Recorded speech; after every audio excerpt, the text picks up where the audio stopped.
And boom, boom, boom. I've kind of come Okay. to the realization that, come with the assumption that you're going to be recorded, no matter where you're going these days. I know. And it does help you out a little bit because then you could be like, all right, guard myself a little bit. But I mean, for the most part, how I get to do this is it's a lot easier because when I did my thesis for my master's program, I had to document everything as best I can by handwriting, and then I would have to follow up with emails like I wrote it down like this. Is that what you said? But now it's just like direct quotes and stuff, and I can have AI just go and get it and put it in a big Yeah, spreadsheet for me. So that's awesome. it's Makes life easier in a lot of ways. good. Now let's see, Scott. I understand you've got involved in multiple companies, right? Yeah, specifically here in Arizona or just in general? In general. Yeah, I've worked for um, three different companies, I think, in my since graduation.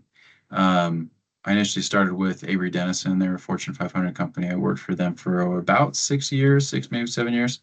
And then when we moved to Arizona in 2015, the end of 2015, worked for Banner Health and worked for Banner Health for about 10 years. And then left to join a management company that managed charter schools. And so I worked for them for Okay. about 2 years and recently left them. And right now am looking to um, be an entrepreneur through acquisition. So that's kind of the current process right now. Okay. Well, let me reintroduce myself. I'm Spencer Hackey. I'm a faculty member at BYU Idaho. I'm doing my sabbatical right now. I also run the presentation practice center on campus. So I part of the tutoring center, and so it's a lot of fun. I am an alum of BYU Idaho and Ricks College. I guess I was there at the transition, and Nice. so I graduated in 2004. So I was there for all the firsts. So it's kind of crazy. That's awesome. When did you graduate? I graduated in, so I did with BYU Idaho, I spent a summer there before my senior year of high school. And that was in Okay. 2024, I believe, 2023. Okay. Sorry, no, that was like 2 years ago, 2003. Okay. And so then I graduated in 2004 high school, and then kind of, I guess, more officially started in 2000, um, the end of 2004. And then I served my mission 2005, 2006, came back, and then finished it off there. And I graduated in 2009. Okay. So we at the very first when you're there for the summer, we overlap just a tiny bit, but that's Awesome. neat. Well, the project I'm doing is I'm trying to find the it factor, the qualities, characteristics, attributes that individuals need to be employable, promotable, just kind of trying to find what it is. And when I say the it factor, it's just like we all know those employees that are like, yeah, I want them on my team. I want to keep them on my team. I'll give them promotions. It's just how do I how do I get that in BYU Idaho? And some things you can't teach, some things you can, but I'm trying to discover what it is so then I know. Yeah. And then I'll present that. President Meredith, he says, I want a report right when you get back. So it's kind of daunting, but we'll do the best we can. Nice. So think about the best employers, sorry, the best employees, coworkers you've had, and keep that in mind as you're answering these questions. Okay. So, okay, first question has to do with the kind of the finding stage, the resume, the networking and stuff. When you think about the best people in your company you've hired, how are they first discovered and noticed? I think the best people often come from some of the best people. And so a lot of them are referrals, internal referrals, um, that that know somebody already in the company. And when those occur, generally those are very strong referrals, especially if it's coming from a high performer. So I'd say that's the usually the first one. Um, if it isn't through that approach, generally through um, recruiting, we had a recruiter that cold outreached individuals that weren't necessarily looking, quote unquote, but tried to understand where people's trajectories were and how to incentivize them to come work for the organization. I'd say it's different too, the size of company in Mhm. many ways. I think that both from a large company, which was Banner Health, they had 55,000 employees, and a smaller company I worked for, Vertex Education, they were a little bit different in some of that approach. Both had recruiters, um, both had good, strong performers. But I think that the smaller company just simply were able to move a lot quicker, especially when it was a referral from a current team member. I think those were always things that able to move faster. I think the larger company just had a lot of times more processes in place, which aren't necessarily bad things, but it sometimes maybe felt bureaucratic in a way. Oh, sure. So when you are sorting through many applicants, what makes a person rise to the top before the interview stage? So in other words, you have two piles. Well, I want to interview this one. Let's let's put them in the back burner. Yeah, I think a couple of things when thinking about assessing an individual through a resume. I think one of the first things is, you know, what has been their kind of their career arc, their career trajectory, their story, um, and does it fit in line with kind of the expectations of what we anticipate this role to be, right? So, does our current role similar, or an equivalent, either level of responsibility or type of activities required? So those I think, are the first ones. It's just understanding, are they familiar with this work already? Will it be a growth experience for them in a different way? So I think you have to assess those as you look at an individual. But I'd say that those are probably the first one, right? Does their upward mobility show that they're ready for this particular role? Um, and then I think looking at that story is understanding, have they been in their other roles for, a given period of time, or have they hopped quickly, right? And I use that because oftentimes it's an understanding of, I have a kind of a philosophy that most of the time it's hard to make a meaningful impact if you're not in about a year to a year and a half, right? That's usually when you start, all of the things and work that you've built up to is actually starting to be actualized.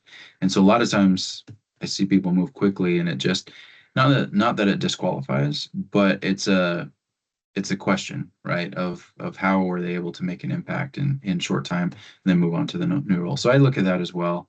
Um, I think looking at, gaps or step backs and anything, I never in someone's career never really, um, I personally don't shy away from those. I think that sometimes people, there might be, that they say, I don't really want to pursue this person because there might be a gap in their career or whatever it may be. But I think that, that's part of people's life stories, and oftentimes it's worth exploring. Um, and I'd say generally, from a resume, is something that's written, um, clearly well, right? I think that if any resume that's poorly written, or just, a lot of inaccuracies in it, that's something that's quickly moved on. But something that's well written with actions, results, and not just duties. Do you think AI is gonna change the that nature of those resumes? I think it already has. I think Yeah. in many ways it already has, and I think that there's still, I often always say, like, the resume is simply like a marketing document, right? It Mhm. opens the door for an interview. So however people end up having to, however they develop the resume, great. But they're going to have to back it up, right? So I think it's great to use AI, understand how to best position it, and really how to make it the best tool you can. But whatever's on there, individuals need to make sure that they have the ability to navigate those questions well, right? If and know what type of things and different tangents might come up from different things that put on there. Oh, good. Well, let's move to the interview stage. Granted, they're not hired yet. Are there any qualities or skills that make someone stand out during the initial hiring process beyond just the resume and formal qualifications? I think the I think in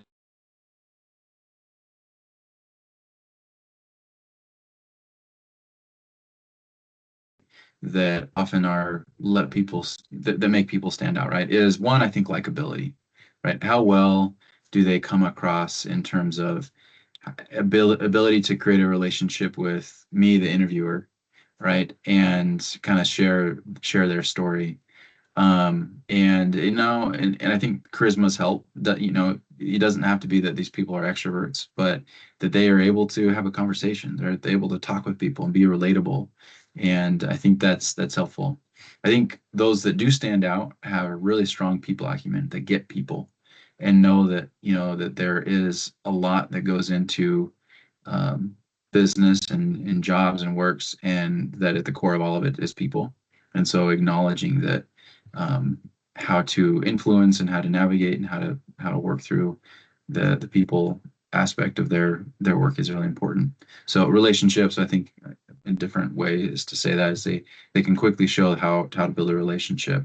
I think also a couple other elements is like structured thinking. When an individual has a very clear way of articulating themselves and have a structure in how they're answering questions or asking their own questions, I think that to me stands out.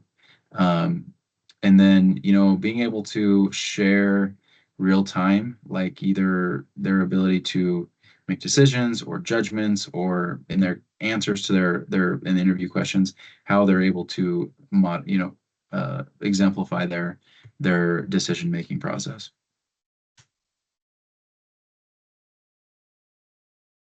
This is awesome stuff.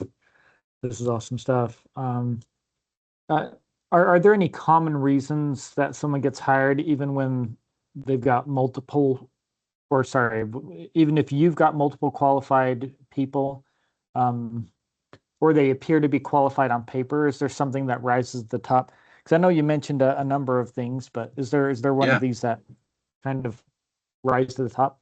yeah. One of the things that my our CEO and the boss at my company, Vertex Education, kind of opened me up to is the Who methodology from the book, the Who. And at the core of that, when you're hiring, you develop a scorecard, right? That based on the role, the expectations and results of, what you expect an individual to achieve in this particular role. And really you're looking at A players, right? And then you quantify through that scorecard what an A player looks like, a B player looks like, and a C player. And and oftentimes the or an A minus, I can't remember how they quantify. Anyway, there's different scorecards, right, that help dictate that. So really you're defining success up front and then constructing the whole interview process around that. And there's different questions about background and diving in. So it was an interesting framework, and it was different than I had ever experienced being part of that interview process. And it was different as we utilized that to hire a lot of the key leaders. Um, but I felt like it was extremely thorough and was able to sift through like you could find really a couple of really good people, but as I went through that who process through that scorecard process, I was able to really identify and dig deeper into some of the questions and understanding how individuals past performance in some of these other areas really um, had a correlation or a parallel to whatever the scorecard requirement was. And so it really helped to try to make it a data-driven decision rather than simply, kind of a gut feel or go through the questions. And did they answer the questions well? Yeah, they did. Now it was more of a pivot of like, okay, we actually defined everything and we went through all these details and we're grading each of these sections on a scorecard basis. And, then at that point you're able to rank and understand which of those individuals seem to be able to share, or I believe is going to be most successful in achieving the set out scorecard. Hmm. And you said the book is called The Who? Yeah, I think it's the Who. Okay. Look it up real Do you quick just remember to confirm. who's the author? Yeah, who's the author of the Who? Yeah. Um, Give me a second real quick. It's okay. It is Randy Street, or no, Jeff Smart by Jeff who? Smart. Yeah, I have to look that up because it sounds really interesting because I've talked to other employers and they had their own scale, but they never indicated if they got it from somewhere or if they made it up themselves. And so this would be interesting to have part of my data. awesome. I'll drop it in the chat. The exact there's a kind of a subtitle too. A Method for Hiring by Jeff Smart. Oh, and I spelled Jeff right. Okay.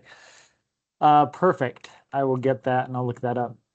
Are there any warning signs or gaps when you hesitate to hire someone, even if they appear qualified on paper?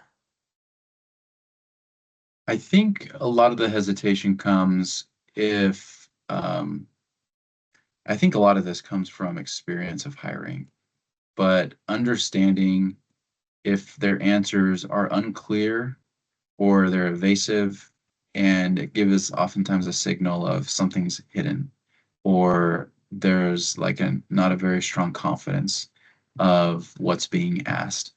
And so their inability to explain things and their achieved results, I think, is problematic. Okay. And it becomes a challenge, and it most likely will translate into similar challenges with that individual later on. Um, I think clearly things that are quick identifiers, right, are if anything that's misaligned with organizational values and culture. Culture's a little values, I think for the most part, you can be able to pull some of those out through questions. Culture is probably a little bit more difficult to do that. But I think that that's where experience kind of indicates that the type of, individual that would fit in an environment, better than others. Um, and that one's hard to measure. It's almost like an experiential perspective of how to decide on that. Um, but I think every company through their values and their culture, you know, may indicate, that you have to be that the people most successful are, highly extroverts because there's a lot of like side conversations, right? Maybe that's one of the things. So if somebody doesn't really enjoy having conversations with people, it might be tough for them to build the right relationships to be successful. So that's kind of how I'd quantify the cultural aspect.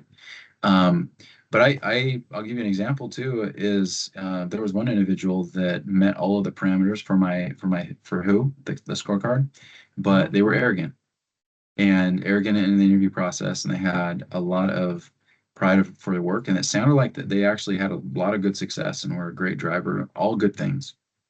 But they seemed to take all the credit and really, think a lot of themselves, and that was concerning because this individual needed to be a leader and needed to work with a team, and it didn't seem like that would be part of a good culture that I was hearing from them. So I think those were a couple examples. And I think in general, like, I mentioned earlier about kind of the arc of their career story. Yeah. I think just thinking about inconsistencies in their stories, right? Are they contradicting themselves in different ways? Are they, and just some of those kind of just give flags of saying, are they making it up? Are they stretching the truth? Or are they really clear in understanding how this was done? Somebody else do it and they're representing the work, or, and not that those are bad or false, right? It's just making sure that there's clarity in the answers. And Yeah. and I think often in my experiences, as someone that interviews for different roles as well, is that I always try to come in from a perspective of, yes, these are the results, right? And I'm acknowledging them on my resume and I'm going to speak to them. But I don't think there's any result that I have on my resume that's solely due to me, right? A lot of them are due to teams or individuals or relationships and conversations that I had with other people. I may have had a different type of influence that enable us to deliver those results, but a lot of the results that we see are most likely attributed to a team effort more than anything. So, Interesting. Uh, so when we move on to there's always that period between the interview and the we want to keep them for a long time. There's like that trial period, and I don't know if you have practiced of like, all right, we're going to try them out for 6 months or something like that. But with that in mind, after someone's hired, what qualities or behaviors help them become a strong, a long-term fit for your company or for the workforce? uh, it's interesting. I think that all companies or the companies I've been part of, right, had some level of probationary period, right? An initiation there. It makes them that higher, right? That were higher, but not. Um, did I get that right? Yeah, let me ask it again because when you're clarifying it, it cut out too. So, if someone is hired, what qualities or behaviors help them become a strong long-term fit for the workforce? That come Oh, across okay? okay. Yeah, yeah. Um, I think a couple of things that I've experienced and seen and I've tried to exemplify in my career too, is someone that is a continuous learner, that has curiosity when it comes to understanding the historical processes, reasons, different things like that. Um, aren't quick to judge, right? But more come from the angle of curiosity of why a decision was made in a particular way. I think those individuals really understand at the core of how the organization works. Um, I think that also it's important as part of that approach and process is they're humble and they are comfortable with being wrong and challenged. Um, I think those are really important attributes because it signifies an ability to be adaptable and that they want the right decision and not to be right. So I think those are helpful things as well. I think another really important indicator is the in person's ability to be proactive. And what I mean by that is, they identify issues or trends of issues. They'll often escalate those or have conversations and try to understand the risk and impact. Oftentimes observe and bring solutions right before they're asked for. I think those are, I think that's a super important strength that people have is just being proactive and seeing and observing. I think also it sounds contradictory, but I think people that have been successful are those that do jump in to either a process or a problem without waiting for permission. Oh, And it sounds kind of like a contradictory thing, um, but I think that as a hiring leader and a leader of an organization, those are some of the best people, is because you don't feel like you have to tell them everything. They're able to observe and see and be able to parse, what's important, what's not, and start moving down a direction. Now, it's not that they don't ask for feedback or share that that's what they're doing. It's not like they're going, silent and solo. It's on that. It's just that they're taking initiative, that they're seeing an issue and they start working on something, and aren't necessarily asking for permission for it. So I think that those are helpful. I think on the people side, I go back to the relationship side. I think I've always observed someone that's thoughtful, observant and engaged, and I think those people usually tend to do well. That people like that they have that likability um, characteristic that people want to work with, right? Um, yeah, and I mentioned I think earlier adaptable. I think adaptable is a really yeah. important skill set, and I think especially now where I think it's always been important, but with technology changing at a rapid pace and a lot of uncertainty, I think adaptability is really key in how people pick up new skills or take on different roles that may not seem, traditional or what they typically would have, requested. But I think that still it's a really important skill. an attribute. Oh, I love that. So when it comes to, all right, we're looking at a candidate, two candidates, they're good, they're doing their job.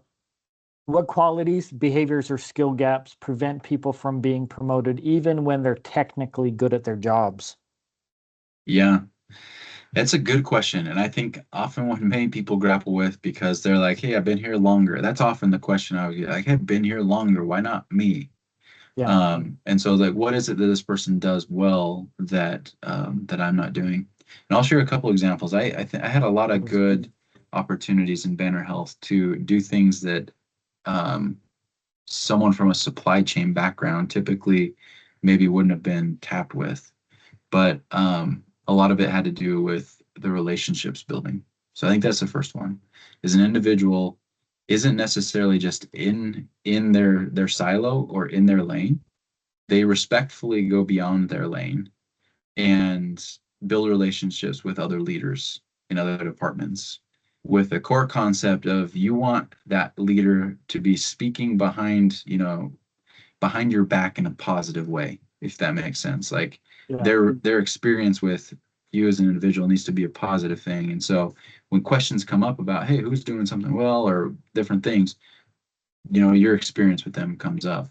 And so building relationships with other leaders as well. And I always tell people, and this is something I told within Banner Health, a large healthcare company here in Arizona, and is you don't the person you need to network with and build a relationship is the person at the level that will be hiring you into the role that you want to be in. And so oftentimes that's going to be that's two levels above you, right? So if I'm a director and I want to become like a COO, right, which was my path, I need to be networking with CEOs, right, and COOs, my peers and my a future boss potentially, Mhm. because in organizations, right, they have career planning and succession planning, and those are the levels that you want your name to be talked about. Yes, you have to show up, you have to deliver, you have to do all the things, right? And so this is kind of a, a little bit of a kind of a pivot from that is that you have to go and network with those kind of skip level opportunities. Um, and I think that those are ways to showcase the individual's ability to one navigate an organization well, right? So that's an indicator that hey, if there's a problem, right, they're going to be able to go find different solutions, and they're not afraid of stepping on toes in a respectful way. So I think that's a big one. I think that's a really big one that sets people apart is their ability to build relationships with other people in other channels. So when it comes to, sorry, I didn't mean to cut you off. So when it comes to building relationships, you've got people that are working for you, both are doing a good job, but the one that builds the relationships usually are the ones that they get promoted, would you say? I'd say so. Yep, in Interesting. my experience. I Um, think I I, think there I think yeah. there's individuals too that like master their domain really well. Um, and I think the individual that is doing this should be doing that, right?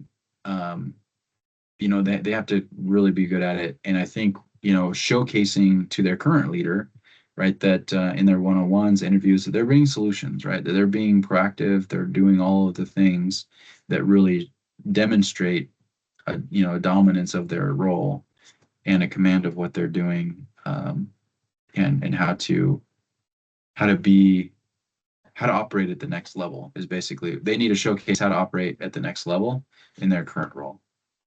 And I think the other thing, so maybe the tactical things that show that is where they're able to think strategically. They're showing decision making skills related to trade-offs and flagging risks proactively, and able to communicate those. They develop their own strategies, right?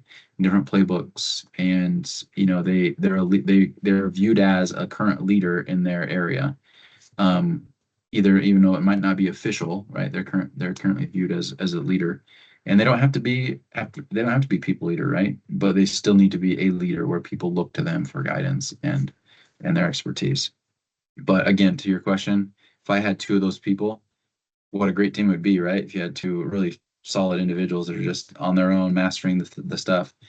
Individual that most likely will get the role is when you have other people saying yes around them, and that's done through their relationship building on their own. Other people. This is good stuff. Good stuff. All right, I've got two more questions for you. When you think about the people who are most successful in your organization or industry, what qualities and characteristics or skills do they consistently demonstrate? Yeah, it's an interesting question. I think that, and I don't know if my answer is going to be right, so it's my opinion, I guess. Yeah, So no, that's what I'm looking for.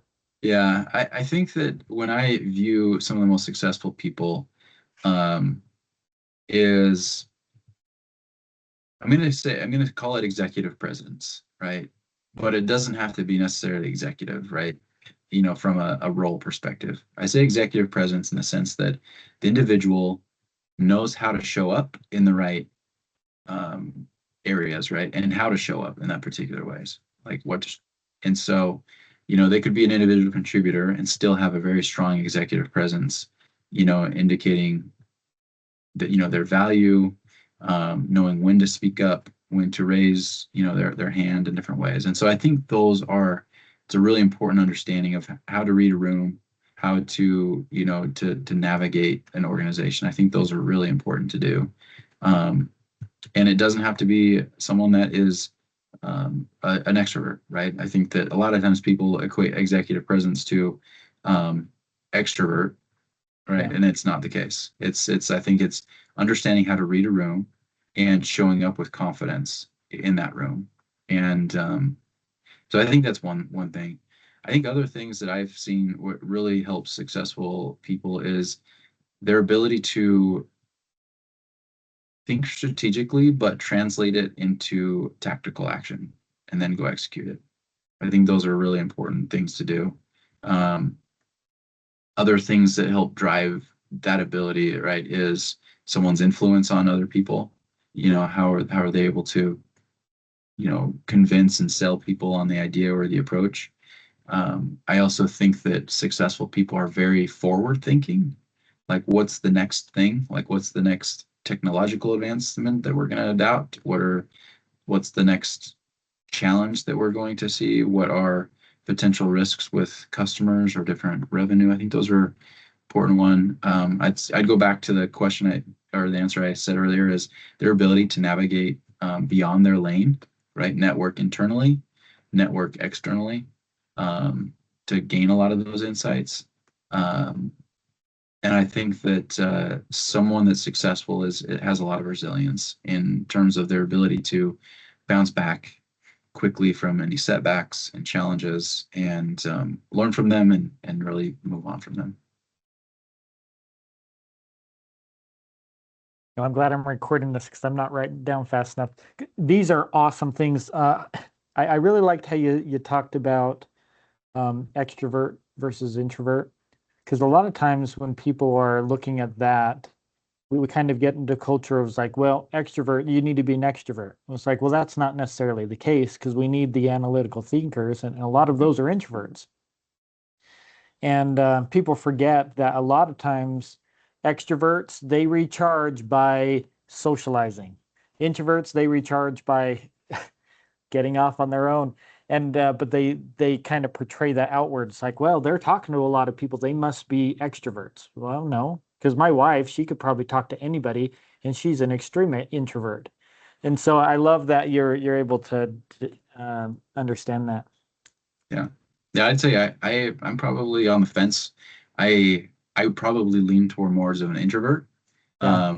But I know like what I need to do in different situations, right? To yeah, to be successful or to do what I define as successful. Sometimes that's going out of the comfort zone and pushing myself to have conversations that are not always the most comfortable, and to kind of push the envelope of my of where I would sit on the extrovert scale. But but yeah, it's hard. But I think it's that self-awareness that it's okay to be an introvert, but there's situations where you're gonna have to go out and kind of portray in some ways some extrovert skills. Um, and I think as you said earlier, I think a lot of times, the way to look at it is you have to be self-aware that know that, yeah, maybe I'm more an introvert. I get a lot of energy doing, by looking within, right, versus socializing. And just know that it's going to drain, right? I know that I Yeah. have to do this and it's going to drain my energy, but I'll go and get energy again later on through my own introvert ways. Yeah. Oh, this is awesome. All right, I've got one last question for you. Okay. Uh, if you were to advise your 17-year-old self who wants to be hired, who wants to eventually be promoted, who wants to be successful, what would you tell yourself to develop first and why? I don't know. That's a tough one. That's a tough one. Um, Talk about the introversion of self-reflection, right? yeah, yeah. So what would I tell my 17-year-old self Yeah. if I could look back? Um,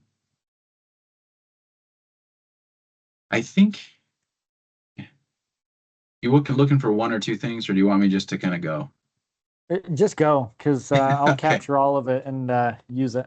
Okay. I'll just kind of share some thoughts and perspective as I kind of have been thinking about this too. Um, I think that being a continuous learner is like a non-negotiable, is that you have to be a continual learner, and the world moves too fast not to be. So I think that's a really important one. As part of that, right, is humility and just being adaptable, right? I think those are really important things to take note of. On that same vein is knowing that if you're not happy in something, that you don't have to continue down that path. You can pivot. There's lots of ways that I've been able to pivot. Um, if I didn't feel like I was being satisfied in my career or my current role, or if I felt like I grew beyond it. And on many of the ways are not necessarily conventional, right? But I would tell myself that pivot sooner is as quickly as you identify that you're unhappy or you're not where you want to be. And life's too short to just be miserable in different things. So, and it's okay to change your mind, right? It's okay to change your mind. And I think that sometimes when individuals are, I've made a decision on my career and they graduate with that they're like, oh, you have to be set with that. In many ways, yeah, there's it kind of creates a trajectory, right? But it doesn't always have to write your the full story. So Yeah. it's something I would tell myself, and I think I would kind of navigate different things. If I was counseling myself, I think I would probably navigate different situations with that perspective. Um, there's a few other things too. I think that um, it's okay to be wrong, right? I think it's okay to, don't be afraid to be wrong, and also be willing to take risks, both in your career path and in terms of roles you take, as well as um, during your roles, right? Make them make them mitigated risks, right? But sometimes it's important to take a risk. You may not have all of the clarity that you need at the moment, but still do something. Um, I think always I'd always share perspective to myself of like, continue to reflect on your values and stay true to them in all your decisions. I think other things that I'd say is, making sure that you build transferable skills are oftentimes the most important ones, because a lot of things can be learned, but making sure that, because you can a lot of times share those skills across industries, and I've experienced that. I've gone to like three different industries, and so people skills, collaboration, adaptability, um, you know, uh, observing, those types of things are really important to do and to learn how to do. I'd say also develop a very strong ability to think strategically. know what the big picture is and don't be so narrowed in on the and myopic on certain things. Kind of understand what those hard things, what those perspectives are. Um, I'd say, continue to do hard things. That's where growth happens. And, mentioned earlier, similar one, but take opportunities that aren't perfect, right? They don't look perfect, but take opportunities where you might find growth. And then I think last is like continual networking is network early and network often. Be a curious person when you talk to people, and ask questions from people that have gone before you and people that you respect. And yeah, I think those are a lot of things that I would tell myself to either do again that I did, or things that that I've learned now that I probably would have done a little bit different. I love that. Awesome. No, this is a great interview. This is exactly what I'm looking for. And just on a side note, I'm at the point of my interviews that I'm starting to find themes. And so you are spot on with a lot of the things you said. Because there's a lot that I wrote down that I'm like, oh, I remember Mallory saying that, right? It's just like, Yeah, okay, perfect. I'm starting to get themes and uh and so I write those down and I circle it because I'm like, all right, I'm going to make sure that that's a thing that will be part of the book that I'm writing and stuff. So, that's awesome. well, well, Scott, thank you so much. I know that I'm over the time I said it would take me, but this is pretty valuable stuff, and I appreciate the time you gave me. Yeah, happy to. Thanks for the invite and great getting to know you a little bit and sharing that. Looking forward to hearing. It sounds like it's going to be a book, so I look forward to hearing how the book turns out. Yeah. Um, yeah, that's cool. What's the one thing you've heard what's the one theme that really sticks out in your mind from everybody? Well, humility is one of them. Almost every interview, somebody mentions humility. They mention something about lifelong learning or continuous learning because that's the phrase you used. Um, uh, let's see, there was a phrase that you used. What was it? It was structured thinking, and which I really liked how you said it because it had to do a lot with um, that whole theme of like telling your story and just like, can you really put it out there with a good structured thinking way and lifelong learning? And then there was one more. Uh, oh, when you're talking about proactive, that's a theme that everybody has. It's just kind of, it's not just, all right, go and do your stuff, and when you're done, come and check with me. It's be proactive. Like if you see a problem, like go and do it. Or if you're Yeah, like, hey, I saw this and this. Do you mind if I pursue that a little bit? Everybody's like, yeah, that's what I'm looking for. And it's interesting because you don't teach that in books, you don't teach that in the classroom, but everybody's saying it. And yeah, so my job is like, how do I then translate that into the classroom? Do I get a very vague assignment that's not very clear and then make them be proactive about finding the results, even though when I don't tell them to? Because yeah. most students are just professional students. They just jump through my hoops and they get done with it. So yeah, those are some of the themes that we were finding. So Awesome. Well, good luck in the rest of your research there, and look forward to seeing the result. yeah, thank you. One last thing. You don't have to tell me now, but I'll probably send out an email asking who else I need to talk to. I've kind of jumped on the alumni bandwagon, but I just want to talk to anybody. I'll interview Glenn Beck if I can get a hold of him. But like if there's anybody else that you feel like, oh, with trying to figure out this it factor, so and so would be great. I'll send out a request for that, and just if you get me their contact information, I'll just say, hey, Scott told me to reach out to you. You'd be somebody to talk to, just to ask these same questions too. I'd Okay, yeah, appreciate that. yeah, sounds like a plan. I'll think about it and get back to you.